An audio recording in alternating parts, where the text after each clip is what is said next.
பிஸ்மில்லாஹிர் ரஹ்மானிர் ரஹீம். வல்லாத்தி யஅதீனல் ஃபாஹிஷத மின் நிசாயிக்கும் ஃபஸ்தஷ்ஹிது அலைஹின்ன அர்பஅத்தம் மின்கும் ஃபஇன் ஷஹிது ஃபஅம்சிகூஹுன்ன ஃபில் புயூதி ஹத்தா யதவஃபாஹுன்னல் மௌத்து அவ் யஜ்அலல்லாஹு லஹுன்ன சபீலா. வல்லாத்தி இன்னும் அத்தகைய பெண்கள் யார் யஅதீனல் ஃபாஹிஷத மின் நிசாயிக்கும் உங்கள் பெண்களிலிருந்தும் யார் அருவருக்கத்தக்க செயலை செய்கிறார்களோ, மானக்கேடான செயல்களை செய்கிறார்களோ, அத்தகைய பெண்கள் விஷயத்திலே சட்டம் என்ன? அதாவது முஸ்லிமான ஒரு பெண்கள் யாரோ ஒரு பெண் வழி தவறி போனால், அவள் ஜினா போன்ற விபச்சாரம் போன்ற ஒரு தீய காரியத்தை செய்து விட்டாள் என்றால் அவளின் சட்டம் என்ன? ஃபஸ்தஷ்ஹிது அலைஹின்ன அர்பஅத்தம் மின்கும் உங்களிலிருந்தும் 4 பேர்களை அதற்கு சாட்சியாக நீங்கள் தேடுங்கள். அப்போ எல்லாரும் அவள் கெட்ட நடத்த உள்ள பெண்ணு, அவள் விபச்சாரி, அவள் தவறு செஞ்சிட்டா அப்படின்னு யாரோ ஒருத்தவங்க சொன்னாங்களுக்காண்டி முடிவு எடுத்து தண்டனை கொடுக்க ஆரம்பிச்சிடாதீங்க. 4 சாட்சிகளை கொண்டு நிரூபணம் பண்ணுங்கன்னு நல்லா சொல்லிட்டான். இதுவே இஸ்லாம் நமக்கு காட்டக்கூடிய மிக பெரும் ஒரு வழிகாட்டுதல். சிலர் சொல்றாங்க இஸ்லாத்துல தண்டனை எல்லாம் கொடூரமா இருக்கு. உதாரணமாக இஸ்லாமிய சட்டப்படிக்கு எந்த உறுப்பை துண்டித்தானோ அதே உறுப்பை துண்டு செல்ல வேண்டியது. ஒருத்தன் கண்ணை ஒருத்தன் நோண்டிட்டான், அவன் கண்ணை நோண்டிட வேண்டியது. ஃபைன்கெல்லாம் செல்லாது, சிறைச்சாலைகள்லாம் செல்லாது. அது ஏன்னா இன்னைக்கு சிறைச்சாலைகள் எல்லாம் தண்டனை கூடங்களா இல்லாம சந்தோஷ கூடங்களா மாறிடுச்சு. இன்னைக்கு எல்லாமே மகிழ்ச்சியாக கூடாரமா ஆயிடுச்சு. வெளியே போனா சார் என்ன சார் அதுக்குள்ள வெளியே அனுப்புறீங்க அப்படிங்கிறான். சில பேர் வெளியே போயிட்டு அதுக்குன்னு ஏதாவது திருடிட்டு வந்துடுறாங்க கோர்ட்ல. நீதிபதி என்னையா இப்பதான் ஏன் வெளியே வேணான்னு சொல்லிங்க விட்டுட்டாங்க. சரி மறுபடியும் இங்க கொண்டு போய் மகா உள்ள அனுப்புவீங்க, உங்க மாதிரி மகான்கள் எனக்கு ஒத்துழைக்கணும், அங்களுக்காக மறுபடியும் திருடிட்டு வந்திருக்கிறேங்க ஐயா, உனக்கு 3 மாசம் ஐயா, 3 மாசம் வேணாங்க ஐயா, 3 வருஷம் கொடுங்கிறானோ. வெளியே வந்தா சோத்துக்கு இது கஷ்டமா இருக்கு, தங்கறதுக்கு இடம் சரியா, மழையும் வெயிலையும் படுக்க வேண்டியிருக்கு, நல்ல ஒரு ஒத்துழைப்பு இல்லை, உள்ள இருந்தா ஜாலியா படுத்துக்கிட்டு 3 நேரம் சோத்தை சேர்ந்துக்கிட்டு வான் நிம்மதியா இருந்தோமா, வேலை செஞ்சோமா, சாப்பிட்டோமா, நிம்மதியா இருக்கலாம் அப்படின்ட்டு அவனை முடிவு பண்றானோ யாரு. அந்த மாதிரி அச்சனை இஸ்லாத்துல சிறை தண்டனை என்பதே கிடையாது. இஸ்லாத்தில் சிறை தண்டனையே கிடையாது. ஒவ்வொரு குற்றங்களுக்கும் இன்னும் தண்டனை நல்லா தெளிவுபடும். கொலைக்கு கொலை, நிரூபிக்கப்பட்ட சுத்தமாக முடிவெடுத்து திட்டமிட்டு நடத்தப்பட்ட வன்கொலை, அதாவது வேண்டுமென்று நிகழ்த்தப்பட்ட அம்தன் நடத்தப்பட்ட கொலைக்கு மார்க்க சட்டப்படிக்கு உடனே அவன் கழுத்தை வெட்டிட வேண்டியது. விசாரணை சாட்சிகளுக்கு நிரூபிக்கப்பட்டச்சு இவன் தான் கொண்டான்னு தெரிஞ்சு போச்சு. ஜெயில் தண்டனை எல்லாம் கிடையாது, அவனை ஆயுள் தண்டனை எல்லாம் இஸ்லாத்துக்கு கிடையவே கிடையாது. என்ன செய்யணும்? அவன் கழுத்தை வெட்டிவிடு, முடிஞ்சு. அதுலயும் மார்க்க அவன் சலுகை காட்டுது. அல்லா ஜெருஷம் சலுகை காட்டுறான். உதாரணமாக ஜைதை ஒருவன் கொலை செய்து விட்டான், அம்ரு என்பவன் கொலை செய்தான். இப்ப ஜைதுக்கு பகரமாக கொலை செய்ததுக்கு பகரமாக அம்ருடைய கழுத்தை வெட்டணும். ஜைதுடைய குடும்பத்தார்கள் யாராவது ஒருவர், அவங்க பிள்ளை குட்டிங்கல்ல யாராவது ஒருத்தர், நான் அம்ரை மன்னிச்சிட்டேன் அப்படின்னு சொல்லிட்டா அப்ப அம்ரை கொலை செய்ய முடியாது. அதற்கு பகரமாக இவர்கள் நிர்ணயிக்கும் ஒரு தொகையை கொடுத்தா போதும். உதாரணமாக ஜைதுடைய குடும்பத்தார்கள்ல யாராவது எங்க அம்ருக்கு நாங்கள் கொலை செய்யணும் அவசியம் இல்லைங்க, அவர் செத்தா எங்களுக்கு என்ன கிடைக்க போகுது, ஜைது போயிட்டா, எங்க அப்பா போயிட்டாரு, நாங்கள் அழுது உட்காந்துருக்கோம், இப்போ எங்கள் குடும்பத்துக்கு அவர் உழைச்சி கொடுத்துட்டு இருந்தாரு, கஷ்டப்பட்டு இருந்தாரு, நாங்கள் திடீர்னு அவர் போயிட்டாரு. இப்போ நீங்கள் பிடிச்ச அமரை தூக்குல போட்டீங்களோ, அமரை வெட்டி கொலை செஞ்சீங்கன்னா எங்களுக்கு அதனால எந்த பைசா கிடைக்குமா, லாபம் கிடைக்குமா? ஒன்றும் இல்லை. அதுக்கு போல எங்களுக்கு 5 லட்சம் காசு தர சொல்லுங்க, விட்டுறேன் அப்படின்னு. அம்மர்கிட்ட கேட்டேன், என்னப்பா 5 லட்சம் கொடுத்து 5 லட்சம் என்ன 10 லட்சம் கொடுத்துறேன், உயிர் பிழைச்சா போதும், என் வீட்டை விற்று கொடுத்துட்றேன் அப்படின்னா சந்தோஷமா கொடுத்துரு. அவன் காசை வாங்கிட்டு கொடுத்தா இப்போ என்ன மார்க்க சொல்லுது? இது இந்திய சட்டப்படி இது கிடையாது. இப்போ உலக சட்டப்படிக்கு இஸ்லாம் வகுத்து கொடுத்த மிகப்பெரிய தத்துவ ஞானங்கள்ல ஒண்ணு என்ன, கொலைக்கு பகரமா கொலை, வேற எதுவுமே அதுக்கு ஈடாக ஆகாது. கொலை செய்து விட்டான் அது தண்டனை. ஜெயிலில் போட்டோன்னா மனசு ஆகிடும். ஜெயிலில் ஜாலியாக சாப்பிட்டு சுத்திட்டு உட்காந்துருக்கான். இப்போ வர லண்டன் ஜெயில்கள் என்ன பண்ணிட்டான்னா, அவங்க எல்லாம் எங்களுக்கும் நாங்களும் மனிதர்கள், எங்களுக்கு மனித உரிமைகளை விட்டு அப்பாற்படுத்தப்படுது. உணவு கொடுக்குறீங்க, உழை கொடுக்குறீங்க, தங்குமிடம் கொடுக்குறீங்க, எங்க மனைவி கொடுக்குறது இல்லை நீங்க, அது எங்களுக்கு ஆயுள் தண்டனை மாதிரி ஆயிடுது எங்களுக்கு. அதனால நீங்க வருஷம் ஒரு தடவை 1 மாசம் எங்களுக்கு மனைவி மக்களோட கழிக்கிறதுக்கு எங்களுக்கு அனுமதி கொடுங்க அப்படின்னு லண்டன்ல எல்லாம் போராட்டம் நடத்தி கடைசியா இப்ப அதுக்கும் ஒத்துழைச்சிட்டாங்க. என்ன செய்யலாமா, மாசம் வருஷத்துல 1 மாசம் அவங்கள தனியாக அதுக்கு ஏற்படுத்தப்பட்ட சுற்றுலா விடுதிகள் மாதிரி அதுக்காக ஏற்படுத்த விடுதிகள்ல அவங்க மனைவி மக்களோட சந்தோஷமா இருந்துக்கலாம். ஜனவரி மாதம் 1 31 வரைக்கும் அப்படின்னு கணக்கு உதாரணமா. அந்த கைதிகள் வந்து அந்த சுற்றுலா மாளிகையில் தனி ரூம் கொடுத்துரும், வசதி வகைக்கும் மனைவி மக்களோட சந்தோஷமா இருந்துக்கலாம். திரும்ப பிப்ரவரி 1 ஆரம்பிச்சோம் போயிட வேண்டியது. அந்த அடுத்த மாதம் வந்து வேற சில கைதிகளுக்கு இப்படியாக அந்த கைதிகளுக்கு ரவுண்ட் அடிப்படையில் அப்படியே ஒரு சந்தோஷத்தையும் கொடுக்குறாங்களாம். நினைச்சுங்களா? இது என்ன ஜெயில் வாழ்க்கை, அது என்ன தண்டனையாது? வேறான் இவன் யாரு? எவன் தன் தந்தையோ மகனையோ அப்பனையோ அண்ணனையோ தம்பியோ பறி கொடுத்தானோ அவன் வெந்துட்டு இருக்கிறான். அவன் சந்தோஷமா கொட்டை அடிச்சுட்டு உட்காந்துருக்காங்க. எல்லா விதமான சலுகைகளையும் உள்ள அனுபவிச்சுக்கிட்டு செல்போன்லேருந்து பீடி செய்யறதுக்கு எதுவுமே குறைச்சே இல்லை. மூக்குப்பொடியிலேருந்து அழகான TV, colour TV, paper, news paper என்ன குறைஞ்சி அவனுக்கு வெளியே உள்ளது ஜாலியாக ஒன்றா போயிருது அவனுக்கு. அந்த மாதிரி ஆகிட்டான். இதுதான் இஸ்லாத்த தண்டனையாக வைக்கல. அது மட்டும் இல்லை, அரசாங்கம் அதுக்காண்டி எவ்வளோ லட்சமாக கோடி செலவு பண்ணுது. அவன் வந்து சோறு போடுறதுக்காக வேண்டி, அவன் ஜெயில் கட்டுறதுக்கு, ஜெயில் அதிகாரிகளுக்கு, அவன் சூப்பரண்டனுக்கு, வார்டன்களுக்கு. அதுவும் வார்டன் ஜெயில் அதிகாரிகள்கிட்ட அவங்க சில பழக்கம் ஏற்படுத்திக்கிட்டா வெளியும் போயிட்டு இருந்தான் சாயந்தரம் நேரமாலாம். இந்த மாதிரி நடக்குது கொடுமை. அதனால மார்க்கம் அதை தடை செய்து விட்டது. கொலை நிரூபிக்கப்பட்டால் அவனை கொலை செய்து விடு. நிரூபிக்கப்பட்ட கொலைக்கு தான் சட்டம் இது. நிரூபிக்கப்படாத கொலை சட்டம் என்ன சொல்றாங்க பின்னாடி? நிரூபிக்கப்பட்டு இவன் செய்தான் என்று உறுதியானா உடனே கழுத்தை வெட்டிட வேண்டியது. அதுலேயும் ஒரே ஒரு சலுகை என்ன, அவர்கள் என் குடும்பத்துக்கு நஷ்ட ஈடு வாங்கிக் கொள்கிறேன், இவரை விட்டு விடுங்கள் என்று சொல்லிவிட்டால் அதுலேயும் ஒரு சான்ஸ் கொடுக்குதுமா இருக்கும். அவரை விட்டுறலாம். அவர் காசை கொடுத்து தன் உயிரை காப்பாற்றிக் கொள்ளலாம். எவ்வளோ அவங்க நிர்ணயிக்கிறாங்களோ அது.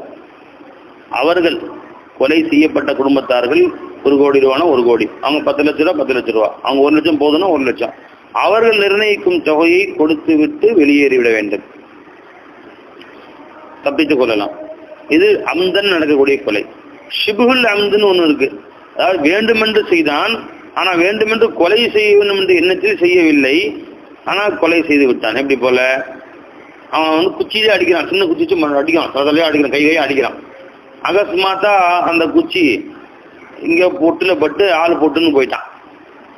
இப்ப அவன் குச்சி வர ஸ்கேல் வச்சு அடிச்சிருக்கிறான். அப்ப ஸ்கேல் என்பது கொலை ஆயுதம் அல்ல. கொலை ஆயுதத்தால் தாக்கியிருந்தால்தான் கொலை செய்யும் எண்ணத்தில் தாக்கியிருக்கிறான்னு அர்த்தம். ஸ்கேல் யாரும் அதுதான் வாழாது. வீச்சறிவாள், வாள், கத்தி இதெல்லாம் இருந்தா கொலை ஆயுதங்கள். ஸ்கேல் எடுத்து அடிச்சான், யோகி வீசினான், அது போய் எங்கேயோ இடத்துல பட்டு ஆளை போட்டுன்னு போயிட்டான். இது கொலை ஆயுதத்தால் நிகழ்த்தப்பட்ட, நல்லா காப்பாற்றணும், கொலை அல்ல இது. சொல்லுங்கா, இது ஷிபுல் அம்து. ஆனா வேண்டும்னு அடிச்சிருக்கான், அடிக்கணும்னு அடிச்சிருக்கான். இது ஷிபுல் அம்து. இதுக்கு தண்டனை என்னன்னு கேட்டா, இது சட்டப்பூர்வமாக நிரூபிக்கப்பட்டு விட்டால் அவன் கொலையை ஒத்து கொண்டால் தான் செய்த தவறை தண்டனை என்னன்னு கேட்டா, இதுக்கு ஆயுள் தண்டனை கிடையாது. மார்க்கம் நிர்ணயித்த நஷ்ட ஈடு. அது என்ன? 100 ஒட்டகம் அல்லது 1000 ஆடு, 100 ஒட்டகம். எனவே இந்த ஒட்டகத்தை அவர்கள் அல்லது 1000 ஆடு அல்லது 1000 ஆட்டுக்குரிய காசு அல்லது 100 ஒட்டகத்துக்குரிய காசு, இதை அவர்கள் தண்ட குத்தமாக கொடுத்து விட வேண்டும். இப்ப பாருங்க, செத்து போன குடும்பத்தாருக்கு ஒரு பிரயோஜனம். இன்னைக்கு உலகம் எல்லாம என்னென்னமோ திட்டம் போடுறானுங்க. ஆனா அறிவு கட்டவனுங்க, அல்லாவுடைய குர்ஆனுடைய ஹதீஸுடைய இல்முக்கு முன்னாடி இவர்கள்லாம் அறிவு கட்டவனுங்கன்னு தெளிவா நிரூபிக்கப்பட்டு போச்சு. என்னன்னா, ஒரு செத்து போயிட்டான்னா கொலை செய்தவனை பிடிச்சிக்கிட்டா அவன் விசாரணை என்ன, உடனே பேப்பர்ல ஹெட்டிங்ல என்ன, கொலை செய்து விட்டான், பிடிக்கப்பட்டார், அவர்களுக்கு தப்பீர் செல்ல பிடிக்கப்பட்டார், என்கவுண்டர்ல போடப்பட்டார், அல்லது வந்து மீண்டும் ஜெயிலில் அடைக்கப்பட்டார், விசாரணை வருகிறது, விசாரணை வருகிறது, போலீஸ் அறிக்கை தாக்கல் செய்யப்பட்டது, குற்றப்பத்திரிகை தாக்கல் செய்யப்பட்டது, தண்டனை கொடுக்கப்பட்டு விட்டது, தண்டனை நிரூபிக்க பேப்பர்ல 10 வரிசையா போட்டிருப்பான். அப்சல் குருவுக்கு தண்டனை நிரூபிக்கப்பட்டு விட்டது. அவர் யார்? கஷாப்பு கடை மாதிரி எடுத்து போட்டு வெட்டினாரே, அவருக்கு குற்றப்பத்திரிகை தாக்கல் செய்யப்பட்டு விட்டது. பேப்பர் ஹெட்டிங்ல நியூஸ் தான். கடைசியில பார்த்தா தூக்கு தண்டனை விதிக்கப்பட்டதுன்னு போட்டான். ஆப்பாடி, ஒரு வழியா முடிஞ்ச கேஸ்ன்னு பார்த்தா மேலும் அப்பீல் செய்ய அவருக்கு அனுமதி கொடுக்கப்பட்டது. அவர் திரும்ப அடுத்த கோர்ட்ல போடுவார். அங்க வந்து மீண்டும் குற்றம் நிரூபிக்கப்பட்டது ஒரு 3-4 வருஷத்துக்கு பின்னாடி. இன்னும் வச்சிருக்கிறான். கடைசியா 20 வருஷத்துக்கு பின்னாடி ராஜீவ்காந்தி கொலை வழக்குல 90ல கொலை செஞ்சதா, கடைசியில 2011 ஆயிடுச்சு. 21 வருஷம் கேரளா செத்து போயிடுவானுங்க எல்லாரும். ஒவ்வொருத்தரும் வயசு 80-90 ஆகி 100 ஆகி அதுக்கு மேல வாழ முடியாது, அவனையும் செத்து போயிடுவான். அந்த மாதிரி வயசு வந்துடும் போல தெரியுது. கடைசியாக ஜனாதிபதி மனுவுக்கு அனுமதிக்கப்பட்டுள்ளது. எல்லா இடத்துலையும் முடிஞ்சிச்சு. அடுத்து எங்க போயிரும் கருணை மனு ஜனாதிபதி கருணைக்காக இயங்கி கொண்டிருக்கிறது. ஜனாதிபதி அதை வாங்கி வச்சுக்கிட்டு அவர் மந்திரி சபையுடைய கருணைக்காண்டி அவர் இயங்கிட்டு இருக்காரு. நீங்க என்ன சொல்லுங்க செய்யறேன், அவர் ரப்பர் ஸ்டாம்ப் தான் வைக்க முடியும்.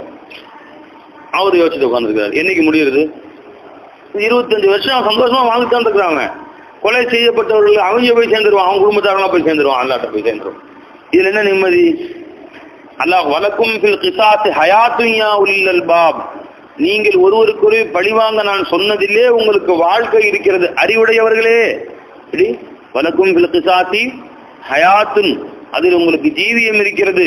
அப்ப நீங்க பழிவாங்க சொன்னனே, அவன் வச்சுட்டு இருக்காம ஜெயில போட்டு அவனை வச்சுட்டு இருக்காம 25 வருஷம் 30 வருஷம் உட்காந்து சோறு போட்டு இருக்காம உடனே வெட்டி தீத்துருங்கன்னு சொன்னனே, இதில் தான் வாழ்க்கை இருக்கிறது யா உலில் அல்பாப், அறிவுடையவர்களே அப்படின்னு போறோம். அல்லாஹ் சொல்றான் குர்ஆன்ல.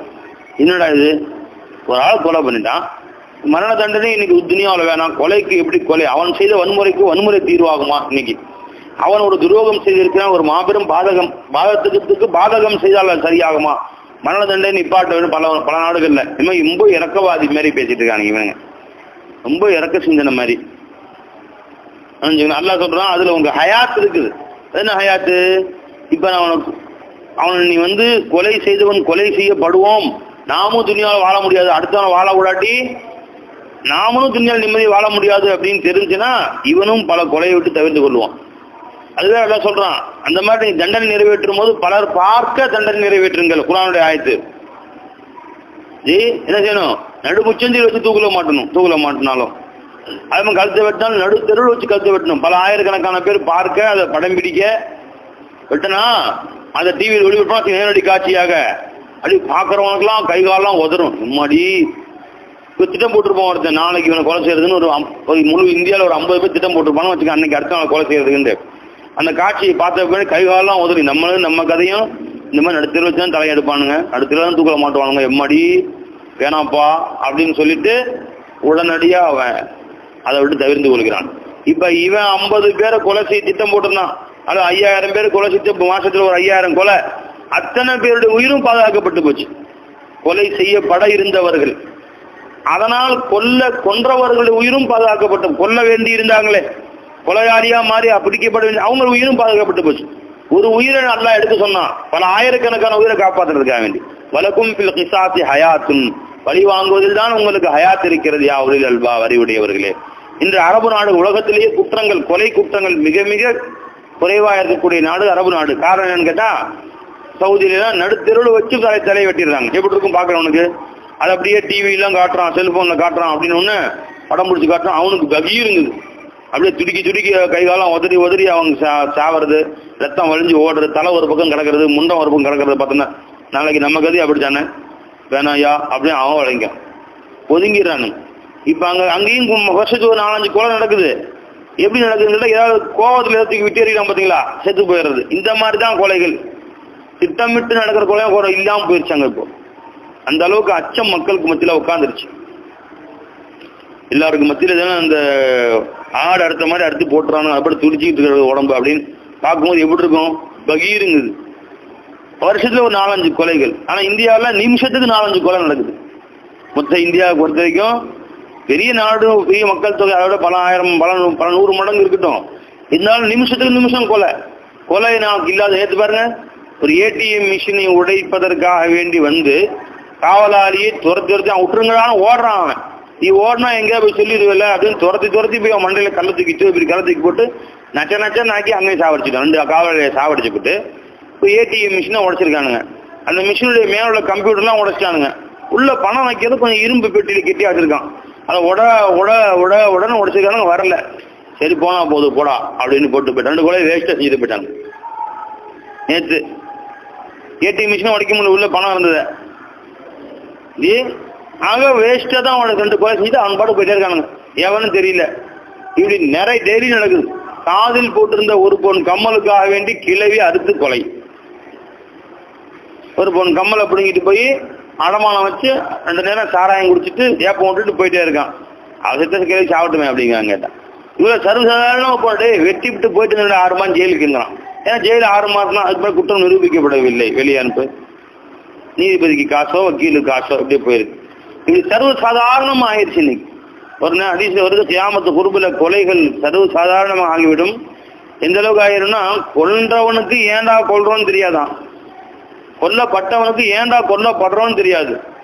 அந்த அளவுக்கு சர்வ சாதாரணமா போயிருந்தாங்க சொல்லலாம். அவன் கொல்ல ஏண்டா இது கொல்லுறதையும் கொல்லுங்க, சரி நியாயம்தான், எதுக்குன்னு சொல்லிட்டு கொல்லுங்கடா, ஏண்டா தெரியாம ஏண்டா சாகணும் அப்படிங்க. அந்த பேச்சுக்கே ஏன்னு கேட்கக்கூடாதுங்க. உன்னை கொல்லும்படி எனக்கு உத்தரவு போட்டது யாருடா, யாருடா என்னை கொல்ல சொன்னான், கேள்வி கேட்காத, உன்னை கொண்டா எனக்கு 10,000 நீட்டு கழுத்த விட்டு சர்வ சாதாரணமா போட்டு போயிடறான் அவன் பாட்டுக்கு.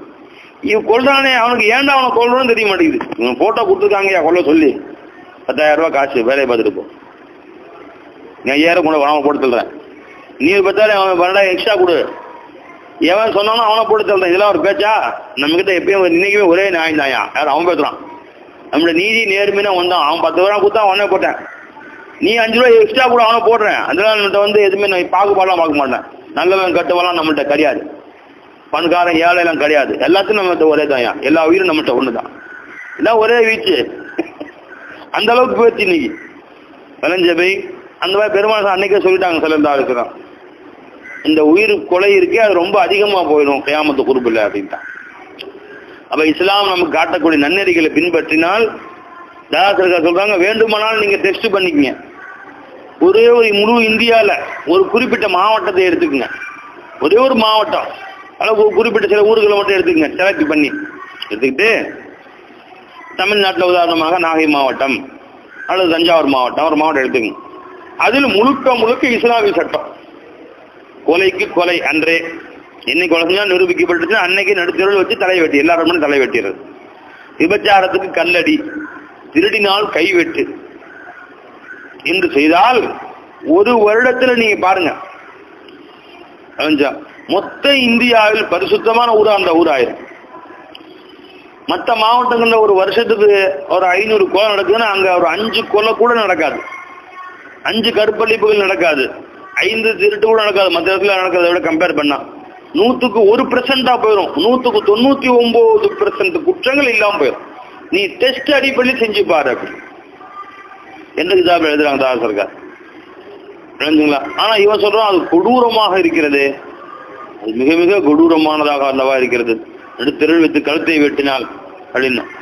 நீ கொடூரமானதுங்கிற, விஞ்ஞானி வந்து கொலை செய்யும் முறைகளிலே மிக மிக கொலையாளிக்கு எளிமையான முறை கழுத்தை வெட்டுவதுதான் அங்கறான் விஞ்ஞானி. ஏன்னா நரம்புகளை பிடிச்சி நசுக்குது, கழுத்துடைய எலும்பை உடைக்குது, தூக்கல மாற்றும் போது படக்குன்னு கழுத்து எலும்பு உடைச்சு விட்டுறான், அல்லது கழுத்தை போட்டு குறவலை நசுக்கிறான். அதாவது தூக்குல போட்டு சாவடிக்கிற 2 முறை இருக்கு. ஒன்று தூக்கு கயிறை கொஞ்சம் மொத்தமாக்கி காது கீழே வச்சு விட்டு டிஸ்டன்ஸ் தூரமாக வச்சு விட்டு படக்குன்னு நிறுத்தி விட்டோம்னா கழுத்து எலும்பு உடஞ்சி சாவான். அப்படி இல்லாமல் தூக்குடைய டிஸ்டன்ஸ் கம்மியாக இருந்து கயிறு கொஞ்சம் சன்னமான கயிறாக இருந்து காதுக்கு கீழே வைக்காம இன்னும் கொஞ்சம் சற்று கீழாக வைத்து விட்டு தூக்கை முடி இடிச்சு விட்டு சாவனா குறவலை நசுக்கப்பட்டு கால் கையெல்லாம் உதறி 1/2 மணி நேரம் 10 உதறி சாவான். 2 முறை, 2மே கொடூரமான முறைன்னு சொல்லுது விஞ்ஞானம். கரண்ட்ல ஷாக்ல உட்கார வைக்கிறாங்க இங்கிலீஷ்காரங்க. பிரான்ஸ்ல வந்து விஷவாயு அறையில அடைச்சு சாவடிக்கிறாங்க. சைனால வந்து துப்பாக்கியில சுட்டு பின்னாடி மண்டல் நிக்க வச்சு எல்லாத்தையும் சோத்தை தூக்கி நிக்க வச்சு மிஷின் கன் வச்சு சரசரம் அழுத்துறானுங்க, முதுகையோ ஓட்ட போட்டு அப்படி சல்லடையாக்கி சாவடிக்கிறானுங்க. இது எல்லாமே கொடூரமான முறை. ஏன்னு கேட்டா வலி உணர்வு இருக்கு பாருங்க, இதை நமக்கு உணர்த்தக்கூடிய எதுன்னு கேட்டா உடம்புல மூளை தான். மூளை இப்ப இந்த நகம் இந்த விரல கிள்ளணும்னா வலி வந்து இந்த நரம்புகள் மூலமாக மூளைக்கு போகுது. எல்லா நரம்பும் எங்க வந்து ஜாயிண்ட் ஆகுதுங்க, கழுத்துல ஜாயிண்ட் ஆகி கழுத்து வழியா தான் மூளைக்கு போகுது, முருகந்தண்டு வழியா. அங்கிருந்து அந்த வலி உணர்வுகள் கொண்டு வந்து கொடுக்கப்படுது ஒவ்வொரு உறுப்புக்கும். கிள்ளணும் வலிக்குதே, கிள்ளணும் இங்க வலிக்கல, கிள்ளணும் இந்த செய்தி மூளைக்கு போகுது. அடுத்த வினாடி மூளைக்கு போய் நரம்பு அப்படி கனெக்ஷனா இருக்குது. மூளைக்கு போனோம்னா மூளை உத்தரவு போடுது, வலிக்குதுன்னு. அங்கிருந்து திருப்பி செகண்ட் உத்தரவு வந்தா வலிக்குது இங்க இருந்து. அதே பிராக்சர் ஆஃப் தி செகண்ட்ல ஒரு வினாடியின் 100 பங்குல உள்ள போயிடுது, செய்தி போயிட்டு வந்து வலிக்குது. கிள்ளன நீ காலுடைய பெருவிரல்ல கிள்ளன உடனே அந்த செய்தி மூளைக்கு போய் அடுத்த நிமிஷம் இங்க மறுபடியும் வந்து சொல்லுது வலிக்கணும் அப்படின்னு, வலிக்க சொல்லி உத்தரவு போடுறதுக்கு மூளை எஜமான் இருந்து அப்படின்னு. அப்ப நான் சரி வலிக்கிறேன் அப்படின்னு வலிக்குது. அதனால எல்லா முறைகள்லையுமே அந்த வேதனை அனுபவிச்சு தான் மனுஷன் சாவான். ஆனா மார்க்கம் சொல்லப்பட்ட முறைப்படி நான் இவத இல்லாது சைஃப்ன்றாங்க சொல்லாது. அதாவது இஸ்லாத்துல ஆரம்ப காலத்துல ஒருவன் எந்த முறையில கொலை செய்தானோ அதே முறையில் அவனை பழிவாங்க உரிமை இருந்துச்சு. உதாரணம், ஒருத்தன் நெருப்பில் எரித்து கொலை செஞ்சிருந்தான், இவனை கொலையாளியும் நெருப்பில் எரித்து கொலை செய்ய வேண்டும். கள்ளத்துக்கு மண்டையில போட்டிருந்தான், அவனையும் படுக்க வச்சு கள்ளத்துக்கு மண்டையில போட்டு சாவடிக்க வேண்டும். இந்த மாதிரிலாம் இருந்துச்சு. பெருமான பின்னாடி தடை செஞ்சுட்டாங்க. லா செய்வதை இல்லாது சைஃப், நீங்கள் வாளை கொண்டு வாளால் வெட்டுவதை தவிர வேறு வகையில் பழி வாங்க வேண்டாம் அப்படின்ட்டாங்க. சொல்லதான் வேறு முறையில் பழி வாங்க வேண்டாம் அப்படிங்களா. தூக்கு அது இது எதுவுமே செய்யக்கூடாது. ஏன்னா அதுதான் கருணை அடிப்படையில் ஒரே வெட்டு. இப்ப மூளைக்கும் உடலுக்கும் உள்ள அந்த கனெக்ஷனே போயிடுது. நரம்புகள்லாம் எந்த வலி உணர்வும் மூளைக்கு போகாதான், அதோட முடிஞ்சு. உடம்பு அந்த ரத்தம் ஓடுற அந்த ரத்தம் வெளியே கசிகிறனால ஒரு 2 நிமிஷம் 3 நிமிஷம் துடிக்கும். நேரம் ஆடை அறுத்து கொண்டு கறி வச்சிருப்பாங்க சில பேர், துண்டு துண்டாக்கி அந்த கறியும் துடிக்கும். சலக் சலக் சலக் சலக்குன்னு பார்த்துருக்கீங்க. அது என்ன, ரத்தம் ஓடனுடைய சூடு ஆடுற வரைக்கும். அதனால சில கை கால் உதறுமே ஒழிய ஒரே வினாடியில மூளைக்கும் உடலுக்கும் உள்ள தொடர்புகள் துண்டிக்கப்பட்டு போவதனால வலி வேதனை எதுவும் இல்லாத மரணம். கொலையாளிக்கு மிக எளிமையான மரணம், மிக மிக எளிமையான மரணம் எதுன்னு கேட்டா தெரிஞ்சுங்களா, எது, தலை துண்டிக்கப்படுதல். அதே மாதிரி மற்ற கொலையாளிகளுக்கு படிப்பினை, பழி வாங்குவதில் முக்கிய நோக்கம் என்னங்க, இனி யாரும் அந்த குற்றத்தை செய்யக்கூடாது உலகில் யாருமே. அதான் அசல் நோக்கமே, வேற நோக்கம் இல்லையே பழி வாங்குவதில் நோக்கம்.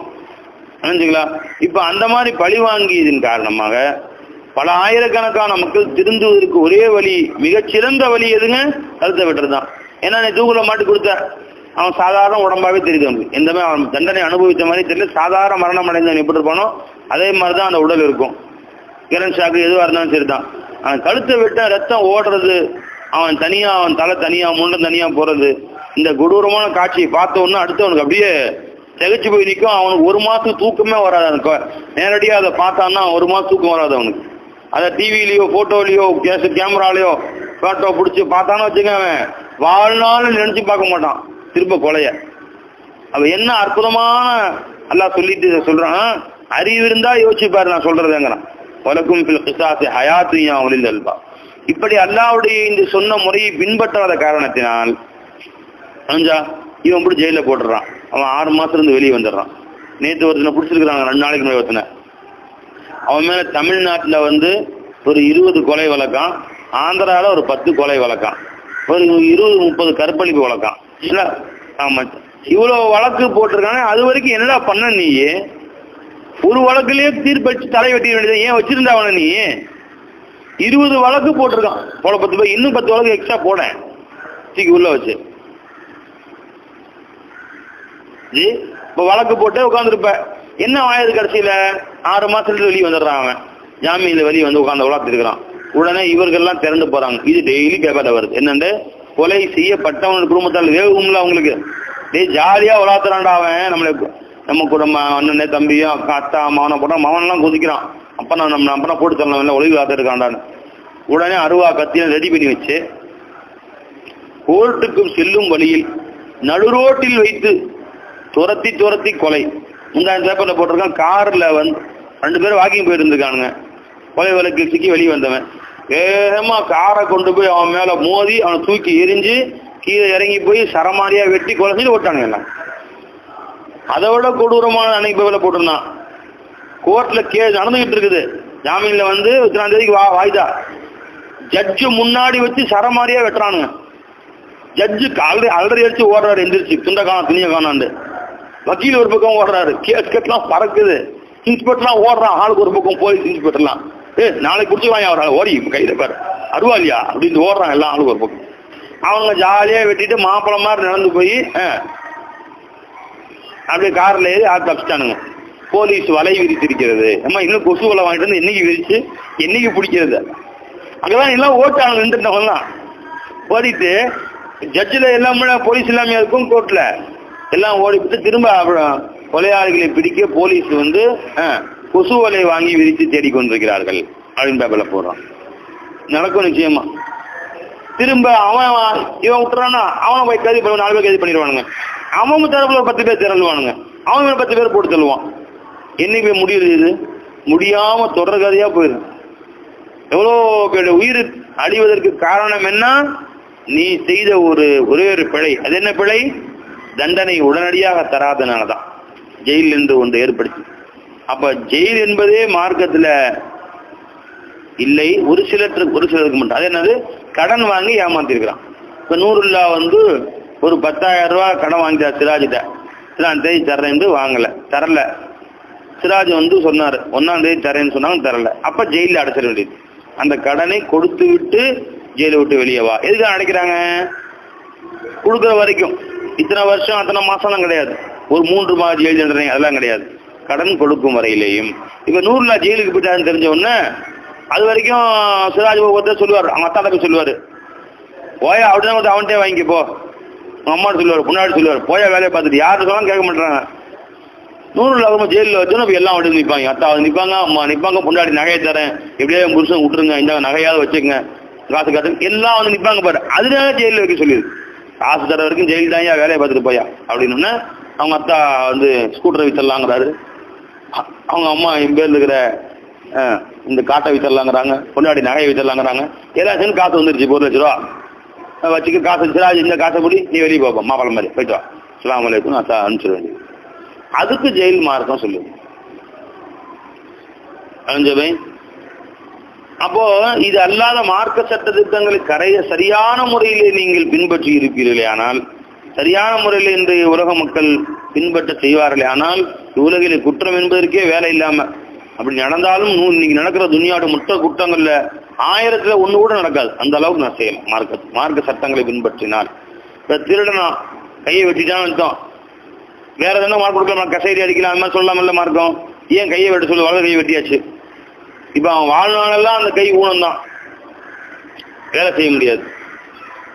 அவன் கை இந்த மாதிரி வலது கை வெட்டப்பட்டிருக்குன்னா அது திருடனுக்கு அடையாளமாக போயிடும். மற்றவெல்லாம் என்னைக்குமே எச்சரிக்கையா இருப்பாங்க. இன்னைக்கு பஸ்ல டிப்டாப்பா நிக்கிறான், பார்த்தா பெரிய இன்ஜினியர் மாதிரி நிக்கிறான், பெரிய படிச்ச ஆபீசர் மாதிரி நிக்கிறான். ஆனா ஒன்னான ஒரு பக்கா திருடனா இருக்கானுங்க, ஜேபடி திருடனா இருக்கானுங்க. புரிஞ்சுங்களா? 315வது தடவை கைது செய்யப்படுகிறார். அவர் பிடித்து ஜெயில 1 மாசம் வச்சு அது 50 ரூபா ஃபைனை போட்டு அமுச்சு விட்டுறது. 315வது தடவை கைது செய்யப்படுறாரு. அவர் எப்படி தெரியும் அடுத்தவனுக்கு? சரி பஸ்ல வந்துன்னா ஆனா ஒரு கை வலது கை இல்லை, எம்மோடி பயங்கரமாக நடக்கும் போது தெரியுது. பெட்டி பத்திரம், அவன் சாமான் பத்திரம், மற்றவங்களுக்கு உஷாரா இருந்து கொள்வதற்கும். அவன் இனி வாழ்நாள்ல திருடாம இருந்திருக்கு. ஏன்னா ஒரு கை போயிருச்சு, மீண்டும் திருடினால் அடுத்த கையும் போய்விடும் என்ற அச்சம் அவர்களுக்கு உட்கார்ந்து விடும். கல்வில உட்கார்ந்துருங்கிறதுக்காக வேண்டியும் மார்க்கம் சொன்ன தண்டனைகளை பின்பற்றினால், இனி அரபு நாட்டுல கொஞ்சம் மீண்டும் தலை தூக்கிருச்சு. ஆனா 10 வருஷத்துக்கு முன்னாடி நான் கேள்விப்பட்டிருக்கேன், ரொம்ப ஸ்ட்ரிக்டா இருப்பாங்க. இப்ப ஸ்ட்ரிக்ட் போயிருச்சு. இப்ப சவுதியில எந்த அளவுக்கு நகை கடையை கூட தொழுவ பாங்க சொல்லிட்டாங்கன்னா திறந்து போட்டு போயிடுவாங்களாம். எவனும் கிட்ட வர மாட்டான். ஏன்னா கை சமாச்சாரமா இருக்கு. இது கையால சாப்பிடத்தானே திருடுறோம், கையே போச்சுன்னா அப்படின்னு அந்த அளவுக்கு நகை கடையா இருந்தாலும் சரி, எந்த கடையா இருந்தாலும் அப்படி தெருவோரத்து கடையை கூட திறந்து போட்டு அப்படி தொழுவு போயிடுவாங்களாம் எல்லாரும். ஆனா இப்ப அங்கேயும் திருட்டுத்தானா கொஞ்சம் தலை தூக்கிடுச்சு. எல்லாம் நம்மள மாதிரி வெளிநாட்டுக்காரங்க போய் அங்க தங்கி அவன் வேலை செய்யறாங்க, கொஞ்சம் ஸ்ட்ரிக்ட் குறைஞ்சிருச்சுன்னு இப்ப கேள்விப்படுறோம். ஆனா முந்திலாம் அதுக்கும் அவ்வளவு ஸ்ட்ரிக்டா இருக்கிறாங்க. சரி வாங்க. ஆக இஸ்லாம் நமக்கு சொல்லி சட்டங்கள் நம்மேல் கருணையே உருவான அல்லாஹ் சொல்றான்.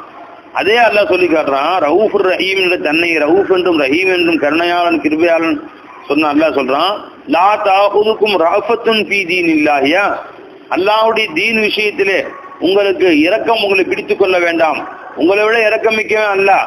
அந்த அல்லாஹ் நான் உத்தரவு போடுறேன், வெற்று ஆவனா கழுத்தை வெட்டு கையை வெட்டுன்னு சொன்னா நீ என்ன குறுக்கால வந்து இறக்கம் பேசுற, பெரிய மனித நியாயம் பேசுற, மனிதாபிமானம் பேசுற. நீ இன்னைக்கு உன் மனிதாபிமானம்னா தன் சந்தியில பாருங்க, தெரியாதா எனக்கு? இவன் மனிதாபிமானம்லாம் சந்தியில நிக்குது. இவனுடைய மனித உலக நாடுகள் எவன் மனிதாபிமானம் பேசுறானோ, எந்த ஒன்றும் அற்ப காரணத்தை காமிச்சு அடுத்த நாட்டு மேல சந்தைக்கு போய் இது வரைக்கும் கொலை செய்யப்பட்ட குழந்தைகள் 1.5 லட்சம் பேர், குழந்தைங்க 1.5 லட்சம் பேர், பெண்கள் 4 லட்சம் பேர், ஆண்கள் 10 லட்சம் பேர். ஈராக்ல நடந்த கொலைகள். இவன் கருணையை நமக்கு சொல்லி தர்றான். இஸ்லாமிய மார்க்கம் கருணையாக நடந்து கொள்கிறது. கருணை நான் சொல்லித் தர்றேன். ஆம்னஸ்டி இன்டர்நேஷனல் உட்காருங்க. மனித உரிமை, மனித இறக்க கருணை கழகமாங்களா இவங்க வச்சிருக்கானுங்க. கருணை உலகத்துக்கு சொல்லிக் கொடுத்த இஸ்லாம், மற்ற அனைத்து உயிர்கள் மீதும் கருணை காட்டக்கூடிய இஸ்லாம். சரிடா, இப்ப அந்த ஜெய்சங்கர்னு ஒருத்தன் கைது பண்ணி 35 கொலை செய்து 35 கற்பழிப்பு செஞ்சானே, அவனை நீ முதல் தடவை இஸ்லாம் சொல்லி சட்டப்படி பிடித்து வெட்டி கொண்டிருந்தால் இந்த 34 உயிர் பாதுகாக்கப்பட்டிருக்கும்ல, 34 பெண்களுடைய கருப்பு பாதுகாக்கப்பட்டிருக்கும்ல. அவன் கதி என்ன, அவன் குடும்பம் என்ன? ஒரு பெண்ணை கெடுத்துட்டான்னா அதோட முடிஞ்சு போகிற சமாச்சாரமா அது? அந்த குடும்பம் என்ன, அவங்களோட புருஷன் கதி என்ன, திரும்ப அவன் வாழ்வானா இருப்பானா, அவன் புள்ள குட்டிங்க இருப்பாங்களா, அவ கதி என்ன, எத்தனை பேரை செத்து போயிடுவாங்க, மீண்டும் ஏதாவது சூசைட் பண்ணிக்கிறாங்க, தற்கொலை பண்ணி செய்து கொள்கிறார்கள், அவன் தாய் தந்தை கதி என்ன, அந்த ஊரில் அந்த போல தலைமை நடமாட முடியுதா? இதெல்லாம் யோசிக்க வேண்டியிருக்கு இல்லையா? எவ்வளோ பெரிய சமூக கேடுகளுக்கு, ஒரு கலாச்சாரத்துக்கு, தீய கலாச்சாரத்துக்கு ஒரு முன்னோடியா போயிருது அது. அதனாலதான் மார்க்கம் என்ன சொல்லுது, வேண்டாம் அந்த மாதிரி சமூகத்தின் புல்லுருவிகளை வைத்திருக்க வேண்டாம் சொல்லுது. அதுவும் இரக்கம், அது கடும் தண்டனை கொடுக்கும். அதே நேரத்தில் அல்லாஹ் தஆலா அவர்கள் மேலே இரக்கம் காட்டுறான் பாருங்க. ஃபஸ்தஷஹீது, நீங்கள் சாட்சி ஏற்படுத்திக் கொள்ளுங்கள். அர்பஅத்த ஷுஹதா, அர்பஅத்தம் மின்கும், உங்களிருந்தும். ஃபஸ்தஷஹீது அலைஹின்ன அர்பஅத்தம் மின்கும், 4 சாட்சிகளை கொண்டு நிரூபிக்கப்பட்டால் தான் தண்டனை கொடுக்கலாம். பார்த்தீங்களா, இது இரக்கத்திலும் இரக்கமானது. ஏன்னு கேட்டா, இன்னைக்கு ஏதோ ஒரு பொய் சாட்சிகளை வச்சு சாட்சி சொல்லுன்னு கோர்ட்டு வாசல 10 பேர் வளர்த்துறானுங்க. இப்ப சார் எதுக்கு சாட்சி வேணுமா, சாட்சி வேணுமா சார், என்ன இது மாதிரி படம் வேணுமா, சம்சா வேணுமா, சம்சா ஸ்டேஷன்ல விற்பானுங்களே. இப்ப என்ன வடை, சுடவான வடை, சுடவான டீ, காஃபிங்கிற மாதிரி எங்க கோர்ட்டு வாசல் ஹைகோர்ட்ல வேண்டா சார், சாட்சி வேணுமா சார், சாட்சி வேணுமா சார், சாட்சி சாட்சி சாட்சி சாட்சி சாட்சி ஒரு சாட்சி 100 ரூபா, 150, 200 விலை பேசுறாங்க நம்மள்ட்ட. இல்லையா, எந்த இதுக்கு சாட்சி வரணும்? இந்த கொலைக்கு எடுத்துக்கணும். அதான் சார், கொலைக்கெல்லாம் ஒரு 10,000 ஆகும் சார், அதான் திருட்டுனா சொல்லுங்க 50-100 ரூபாய்க்கு வரும். அப்படி அதுக்கு உலகத்துல நீங்க காசு கொடுத்து சாட்சி ஒரு வக்கீலும் 10 பேர் வச்சிருக்கானுங்க. எதுக்குனாலும் இது பொய் சாட்சி என்பது ஜட்ஜுக்கு நல்லா தெரியும், அவன் காசு வாங்கி திருப்பி அடிக்கிறான். இஸ்லாமியப்படி எப்படி சாட்சிகள் வருவாரு, அந்த சாட்சி ஆதிலா என்று முதல்ல பார்க்கணும். அவன் நீதமான என்பதை பகிரங்க விசாரணை ஒன்று, அந்தரங்க விசாரணை ஒன்று செய்வது ஜட்ஜி மேல கடமை. ஒண்ணு பகிரங்க விசாரணை. பகிரங்க விசாரணை, இது சாட்சி பற்றி யாருக்கும் ஆட்சேபம் இருக்கா உங்களுக்கு, இது சாட்சி நல்லா வருதானா பகிரங்கமா அங்கேயே கேட்கணும், அது ஊர்ல அலோன்ஸ் பண்ணணும். இந்த சாட்சி விஷயமா யாருக்காவது உங்களுக்கு ஆட்சேபம் இருந்தா, இவருடைய குணநலன் தெரிந்தா வந்து சொல்லலாம் நீங்க அப்படின்னு. ஐயோ அப்பா, அவன் ஏற்கனவே ஒரு பொய் சாட்சி சொல்லி மாட்டணும்னாச்சே, ஒரு முறை ஒரு பொய் சாட்சி சொல்லிவிட்டால் இனி மொத்த வாழ்நாள் அவனை சாட்சி ஏற்றுக்கொள்ளப்படாது. இல்லைங்க, இவன் ஏற்கனவே பொய் சாட்சி சொல்லவனாச்சே, இவன் இந்த குற்றத்து கேஸ்ல மாட்டி தண்டனை பெற்றவனாச்சே, முதல்ல வெளியே போடா, வெளியே. பகிரங்க ஆலோசனை ஒன்று பண்ணணும். இன்னொன்னு அந்தரங்க ஆலோசனை, 2-3 பேர் அவன் ஊருக்கு அமைச்சு ஊர்ல அவனை பத்தி கேட்டுவாங்க. அப்படி ஊரை பத்தி கிட்ட 1 நம்பர் குடிகார பயலாச்சே, 10 ரூபா கொடுங்க, கொலை கூட பண்ணுவான், அந்த மாதிரி மாபாவி அப்படிங்கிறாங்க. ஜட்ஜு சொல்லிடுவான், ஜட்ஜு சாட்சி ஏற்றுக்கொள்ளப்படவில்லை, நீ போலான்றாரு.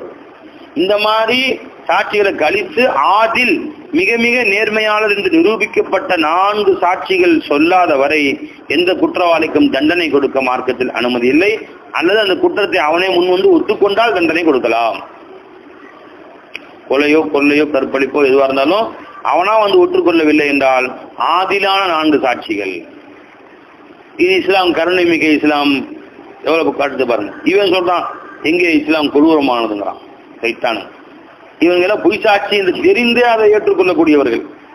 எங்கள் சிபிஐ சொல்லுச்சு, அது 4 பேர் போய் துப்பறிச்சு பார்த்தானுங்களாம், அவன் ஒரு கொடூரமான வெப்பன், கொடூரமான ஆயுதங்கள் வச்சிருக்கிறதா எங்க சிபிஐ காரன் சொன்னாங்க. இப்போ 4 பேர் சொன்னானுங்க.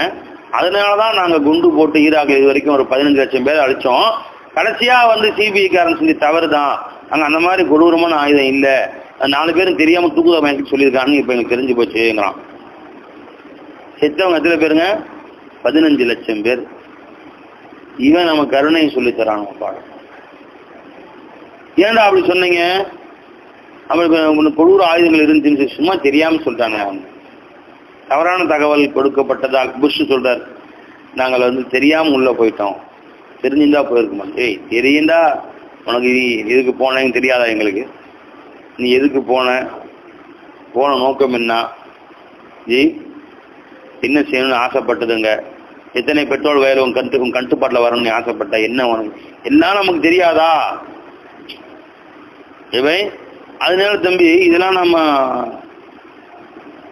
இந்த உலகம் மாறிக்கிட்டே இருக்கும். ஆனால் இறைவனுடைய சட்டங்கள் கியாமத் நாள் வரைக்கும் மாறாத சட்டங்கள்.